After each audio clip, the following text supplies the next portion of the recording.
They were the faces America adored on screen, the voices that moved us to tears, the stars who represented American values to the world. But behind closed doors, many of Hollywood's biggest names harbored a shocking secret. They despised the very country that made them famous. Johnny Carson knew which stars truly loved America and which ones just pretended to for the cameras, revealed a former Tonight Show producer who worked alongside Carson for over a decade. After certain guests left the studio, Johnny would turn to Ed McMahon and say, "They'll take our money, but they sure don't love our country." During his 30-year reign as the king of late-night television, Johnny Carson interviewed thousands of Hollywood legends. His relaxed, conversational style often led stars to reveal more than they intended, including their true feelings about the United States. While the cameras were rolling, these celebrities waved the flag. But once the interview ended, Carson heard their unfiltered opinions. Tonight, we reveal Johnny Carson's private list of 10 Golden Age stars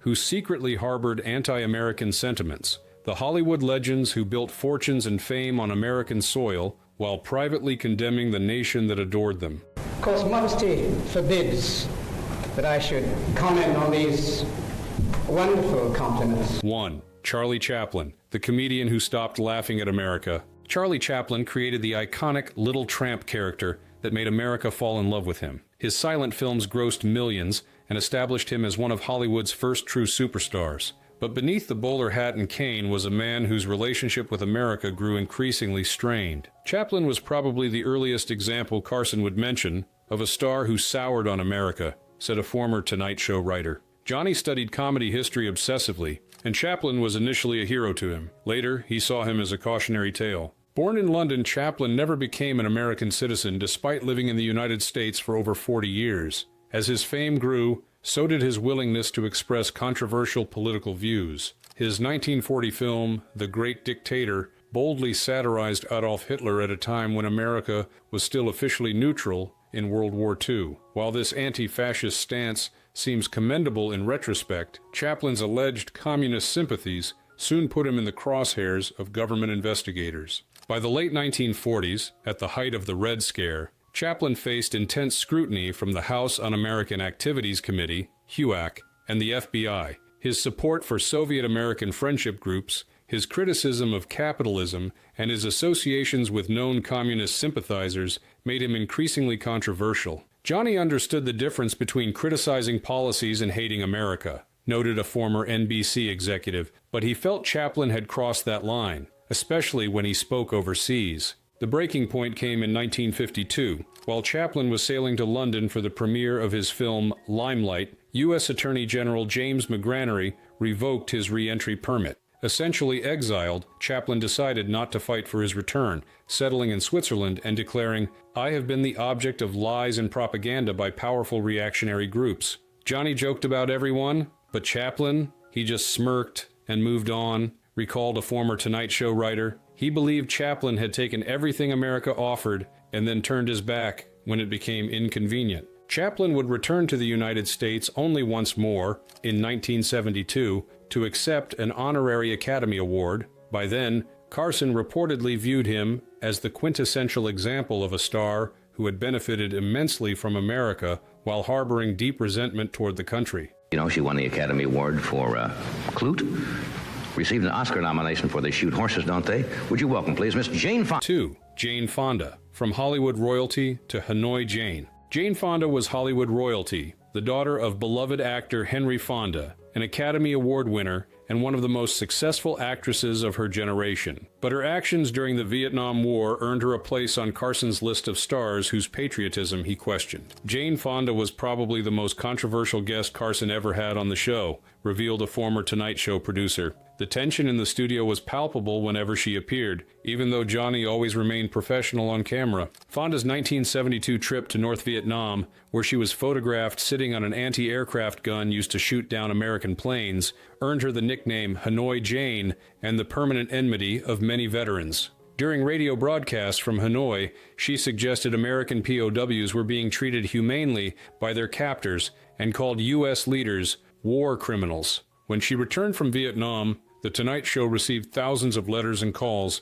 demanding Johnny never have her on again, recalled a former NBC executive. But Johnny believed in letting guests speak for themselves, though he never forgot what she had done. According to those close to Carson, he was particularly troubled by Fonda's comments calling America the aggressor in Vietnam. While Carson himself had mixed feelings about the war, he reportedly found her willingness to provide propaganda for an enemy nation during wartime deeply disturbing. She smiled on Carson's couch, but veterans never forgave her, said a former cameraman who served in Vietnam. Johnny was always cordial to her face, but backstage he made his feelings clear. He thought she'd crossed a line between protest and betrayal. Fonda later expressed regret for some aspects of her Vietnam activities, particularly the anti-aircraft gun photo, but defended her opposition to the war. For Carson and many Americans, however, the damage was done. She became the most vivid example in Carson's mind of a star who used her American fame to undermine America itself.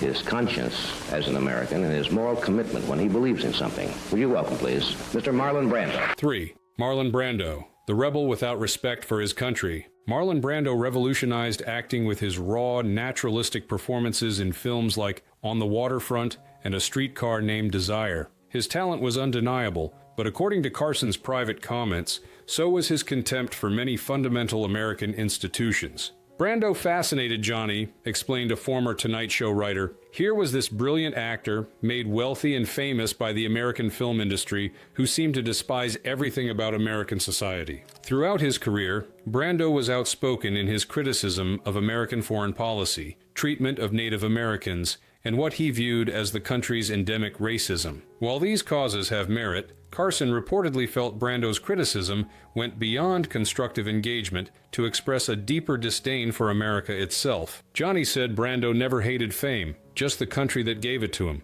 recalled a former NBC executive. He felt Brando enjoyed all the privileges of being an American star while constantly tearing down American values. The moment that cemented Brando's place on Carson's list came at the 1973 Academy Awards, when Brando won Best Actor for The Godfather, but refused the award. Instead, he sent Native American activist Sachin Littlefeather to read a statement declining the Oscar in protest of Hollywood's portrayal of Native Americans and the standoff at Wounded Knee. That Oscar boycott really bothered Johnny, said a former producer, not because he disagreed with supporting Native American rights, but because he thought Brando was grandstanding, using America's biggest award ceremony to publicly shame the country rather than working constructively for change. Brando's increasingly erratic behavior and reclusive lifestyle in later years only reinforced Carson's impression of him as someone fundamentally disconnected from and ungrateful to the nation that had made him a star. According to those close to Carson, Brando represented a particular type of American celebrity, one who leveraged anti-American sentiment to enhance their own mystique while continuing to profit from American audiences. Those who tried to express in their lives and their work the truth that they believed in.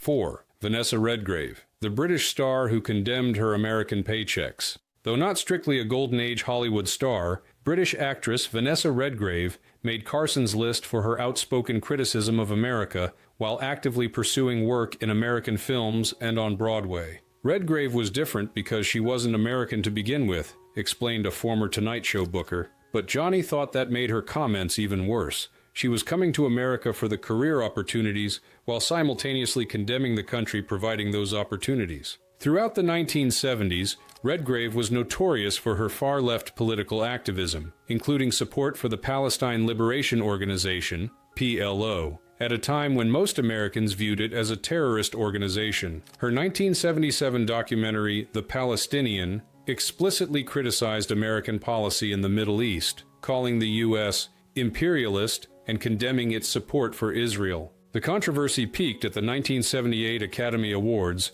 when Redgrave won Best Supporting Actress for Julia. During her acceptance speech, she thanked the Academy for standing firm against a small bunch of Zionist hoodlums who had protested her nomination due to her PLO support. The audience audibly gasped and booed. She spoke her mind, but never spoke up for the country paying her checks. A former Carson associate recalled Johnny saying, he thought there was something fundamentally hypocritical about coming to America for the financial opportunities while expressing contempt for American values and policies. According to those close to Carson, he was particularly annoyed by what he perceived as Redgrave's condescension toward American audiences, her her assumption that Americans needed to be educated about global politics by a British actress who benefited significantly from American entertainment dollars. Johnny had no problem with criticism of specific policies, clarified a former writer, but he felt Redgrave's attacks on America were sweeping, sanctimonious, and ungrateful, given how much she benefited from working here. I would say certainly as we look at the African peoples in Nigeria, for example, I just got a wonderful invitation. 5. Paul Robeson, the voice America silenced. Paul Robeson was one of the most complex figures on Carson's list, an immensely talented African-American singer, actor, and activist whose political views made him a target during the McCarthy era. While Carson acknowledged Robeson's legitimate grievances with American racism, he reportedly felt Robeson's embrace of Soviet communism went beyond reasonable protest. Johnny had tremendous respect for Robeson's talent, said a former Tonight Show researcher, but he was troubled by Robeson's refusal to criticize Stalin's atrocities while praising the Soviet system as superior to America's. Robeson's career flourished in the 1930s and 40s with landmark performances in Showboat and Othello, but his political activism increasingly defined his public image. He visited the Soviet Union multiple times, expressed admiration for Soviet policies, and refused to criticize Joseph Stalin even as evidence of the dictator's purges and gulags emerged. In 1949, Robeson sparked intense controversy with a speech at the Paris Peace Conference, where he reportedly questioned why African Americans would fight for a country, the United States, that had oppressed them. Though Robeson later claimed his comments were misrepresented, the damage was done. His passport was revoked, his concerts canceled, and his records removed from stores. He had one of the greatest voices and one of the most dangerous opinions, a former NBC executive recalled Carson saying. Johnny thought Robeson had legitimate grievances about racism, but he couldn't understand embracing totalitarianism as the solution. The FBI kept Robeson under surveillance for years. When his passport was finally restored in 1958, he spent several years abroad before returning to the United States. His career never recovered from the blacklisting, and he lived in relative seclusion until his death in 1976. Johnny saw Robeson as a tragic figure, explained a former Tonight Show writer. A man of extraordinary gifts, whose justified anger at American racism led him to embrace an ideology that was fundamentally at odds with American values of freedom and democracy. For Carson, Robeson represented a difficult moral question. How should we judge talented Americans who experience the country's worst injustices and subsequently reject its fundamental values? While Carson acknowledged the legitimacy of Robeson's experiences with racism, he reportedly felt Robeson's embrace of Stalinism crossed a line from criticism to rejection of America itself. Very well written thing of its genre, of its type. 6. Richard Burton, Hollywood's British star who scorned American culture. Welsh-born actor Richard Burton became one of Hollywood's biggest stars in the 1950s and 60s, commanding enormous salaries and attention, particularly after his tumultuous relationship with Elizabeth Taylor made them the most famous couple in the world. But according to Carson's private comments, Burton never disguised his disdain for American culture and values. Liz Taylor loved America. Burton? Not so much, a former Tonight Show producer recalled Carson saying after interviewing the couple. Johnny thought Burton was happy to take American dollars while looking down his nose at American people. Unlike many foreign stars who eagerly embraced American citizenship, Burton repeatedly refused to become an American citizen despite living in the country for many years. In interviews, he often made disparaging remarks about what he perceived as America's cultural shallowness, materialistic values, and lack of historical depth. Burton used to call America a mad empire in private conversations,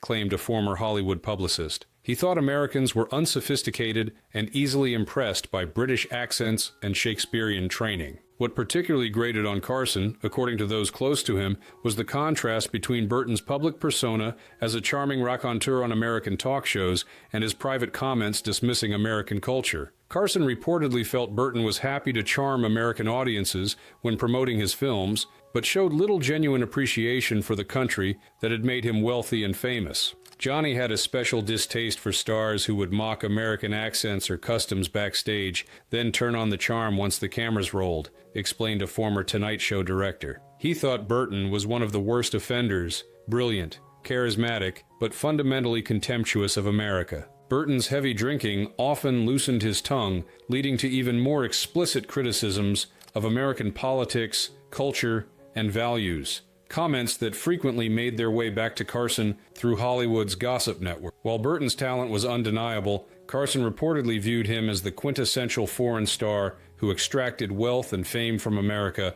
while harboring deep-seated scorn for the country.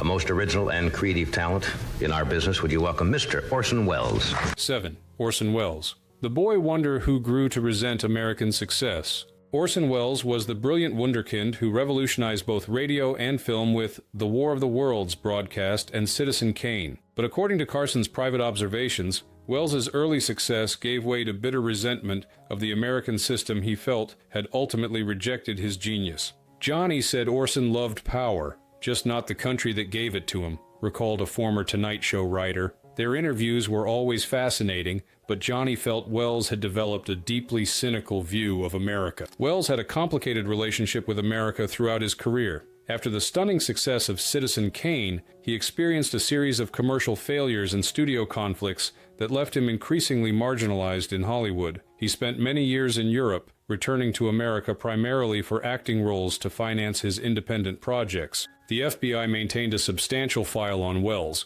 labeling him a radical for his progressive political views and his criticisms of racial inequality, corporate power, and government overreach. While these positions might seem mainstream today, in the charged atmosphere of the 1940s and 50s, they marked Welles as potentially subversive. Welles became increasingly bitter about what he saw as America's rejection of artistic vision in favor of commercial interests, explained a former NBC executive. Johnny understood that frustration, but he thought Welles had gone from criticizing Hollywood to condemning America itself. In his later appearances on The Tonight Show, Welles would often make sweeping statements about American culture being corrupted by commercialism, lack of historical awareness, and anti-intellectualism. According to those close to Carson, these comments struck him as more than legitimate criticism. They revealed a fundamental disdain for American values. Johnny thought there was something deeply ungrateful about Welles's attitude, said a former producer. Here was a man who had been given unprecedented creative freedom at a young age,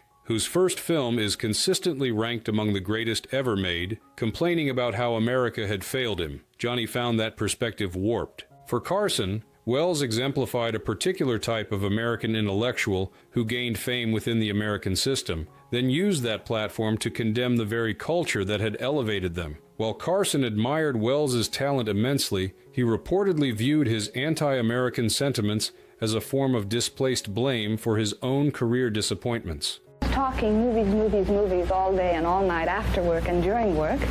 My friends, not particularly because 8. Jean Seberg, the Heartland girl who turned against her country. Jean Seberg's story was perhaps the most tragic on Carson's list, an Iowa-born actress who became a star in both Hollywood and French cinema, only to be destroyed by an FBI smear campaign targeting her support for civil rights causes. She wanted to change America. America erased her instead, a former Tonight Show researcher remembered Carson saying. Johnny saw her as someone who started with legitimate criticism and was pushed into actual hatred by government persecution. Seberg shot to fame at age 17 when director Otto Preminger cast her as Joan of Arc in Saint Joan. Her career really took off with the French New Wave film Breathless, making her an international star with a foot in both American and European cinema. But as the 1960s progressed, her political activism began to overshadow her acting career. Seberg became a financial supporter of the Black Panther Party at a time when the FBI under J. Edgar Hoover considered the Panthers a radical threat.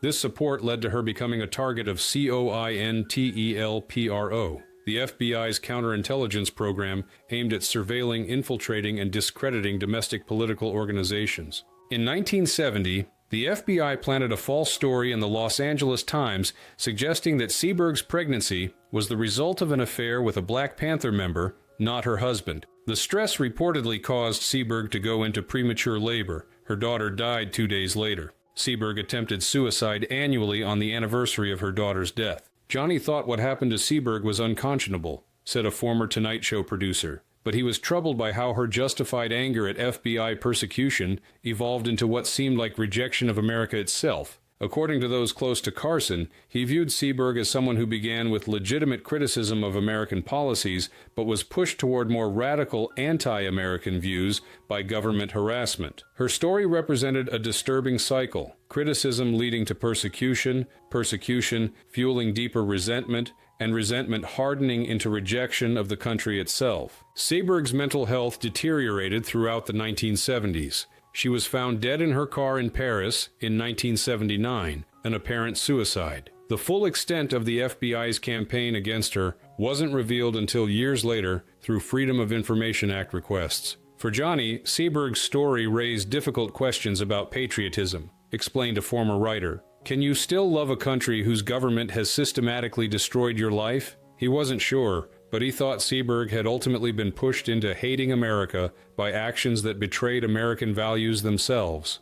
But the ability to be able to do anything that he wants to do. 9. Dennis Hopper, the counterculture icon who predicted America's doom. Dennis Hopper embodied the counterculture spirit of the late 1960s, directing and starring in Easy Rider, the film that captured America's generational and cultural divides. According to Carson's private comments, Hopper went beyond artistic criticism to express what seemed like genuine contempt for mainstream American society. He wasn't acting crazy. He really thought the country was doomed. A former Tonight Show booker remembered Carson saying after a particularly chaotic Hopper appearance. Johnny found him fascinating but disturbing. Hopper's relationship with mainstream America was openly antagonistic throughout much of his career. After early success as a young actor in films like Rebel Without a Cause, he developed a reputation for difficult behavior fueled by drug use and erratic personal conduct. His 1969 breakthrough with Easy Rider made him a counterculture hero, but further alienated him from traditional Hollywood. During the late 1960s and early 1970s, Hopper became notorious for his apocalyptic pronouncements about America's future. In interviews, he frequently described the country as rotting from the inside out, predicted imminent social collapse, and celebrated the revolutionary potential of LSD and other drugs to transform consciousness and overthrow established order. Johnny was fascinated by the counterculture, but he thought Hopper's views went beyond reasonable criticism,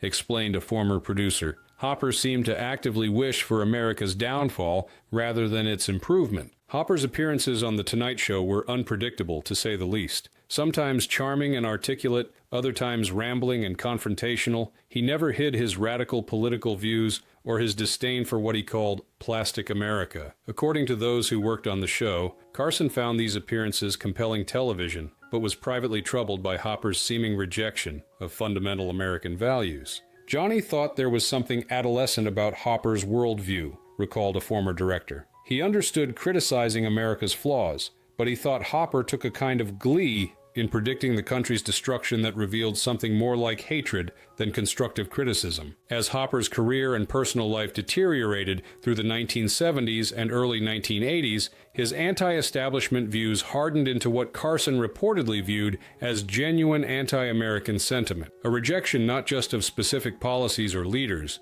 but of America's core cultural identity. When Hopper eventually sobered up and revitalized his career in the late 1980s, his political views moderated considerably. In one of history's great ironies, the former counterculture icon even became a registered Republican later in life, a transformation Carson reportedly found both amusing and revealing about the performative nature of some anti-American posturing. They deserved it. I mean, in 18th century England, there was public executions. 10. Truman Capote, the literary darling who despised American values. Truman Capote was one of America's most celebrated writers, achieving both critical acclaim with In Cold Blood and social prominence as a fixture of high society. But according to Carson's private observations, Capote harbored a deep disdain for mainstream American values and institutions. He liked Manhattan. He hated America. A former Tonight Show producer recalled Carson saying after one of Capote's appearances, Johnny thought Capote embodied a certain type of cultural elitist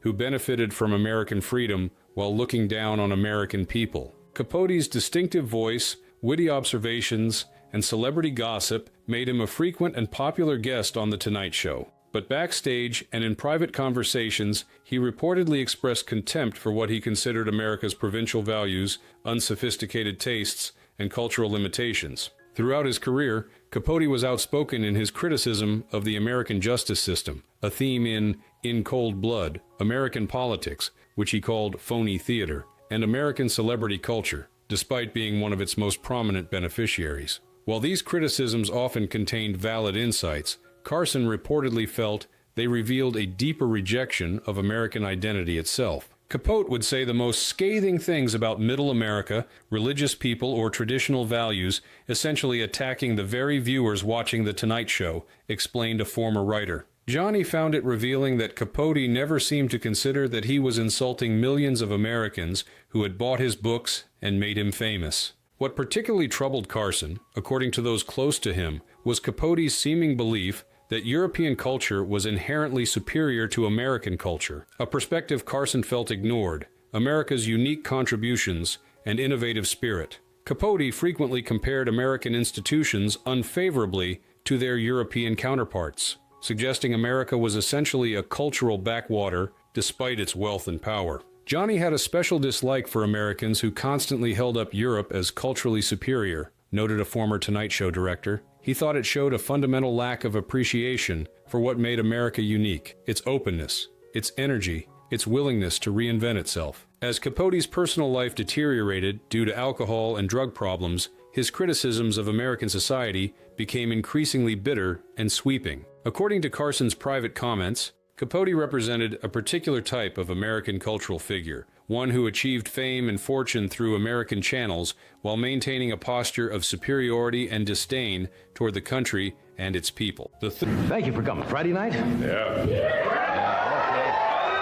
Thin line between criticism and contempt. Throughout his 30 years hosting The Tonight Show, Johnny Carson walked a delicate line. As a professional entertainer, he welcomed guests across the political spectrum, treating them with his trademark courtesy regardless of his private opinions about their views. But as a proud American who had served his country in wartime, he reportedly kept mental notes about which stars seemed to genuinely love America despite its flaws, and which ones appeared to harbor deeper anti-American sentiments. Johnny made an important distinction, explained his former executive producer. He respected people who criticized America because they wanted it to live up to its ideals. He had much less patience for those who seemed to reject American values entirely while enjoying American success. This distinction helps explain why some outspoken critics of American policies never made Carson's private list of stars who hated America. Figures like Muhammad Ali, Harry Belafonte, or Shirley MacLaine expressed strong disagreements with specific American actions or policies, but Carson reportedly felt their criticisms were rooted in a desire to see America improve rather than in fundamental rejection of the country itself. Johnny once said, "You can tell the difference between someone who's angry at America because they love what it's supposed to be and someone who just doesn't like what America is at its core," recalled a longtime associate. That was the line for him: patriotic criticism versus underlying contempt. The stars on Carson's list shared a common thread. Their criticisms went beyond specific policies or leaders to suggest deeper rejection of American values, institutions, or cultural identity. In some cases, like Chaplin or Robeson, this rejection was complicated by genuine government persecution. In others, like Fonda or Brando, it seemed to Carson more like moral grandstanding by privileged celebrities who continued to enjoy the benefits of American success. Johnny wasn't some jingoistic flag waver who thought America was perfect, emphasized a former writer. He just had a problem with stars who built careers on American audiences' support while expressing what seemed like genuine disdain for those same audiences and their values. Why Carson kept his list private? Despite his strong private feelings about these stars, Carson rarely, if ever, expressed these views on air. Even with guests he reportedly viewed as anti-American, he maintained his professional demeanor, asking thoughtful questions and treating them with respect. This restraint reflected both his understanding of his role as an entertainer and his belief in allowing viewers to form their own opinions. Johnny knew his power, explained a former NBC executive. He understood that calling someone anti-American on air could effectively end their career. He didn't think that was his role, even when he strongly disagreed with someone's views. Carson's restraint also reflected a more fundamental commitment to one of America's core values: freedom of expression. Even when he disagreed with his guests' opinions about America, he defended their right to express those opinions, a position that distinguished him from more overtly political figures who sought to silence dissenting voices. "He lived by a principle that was very American itself," noted a former producer.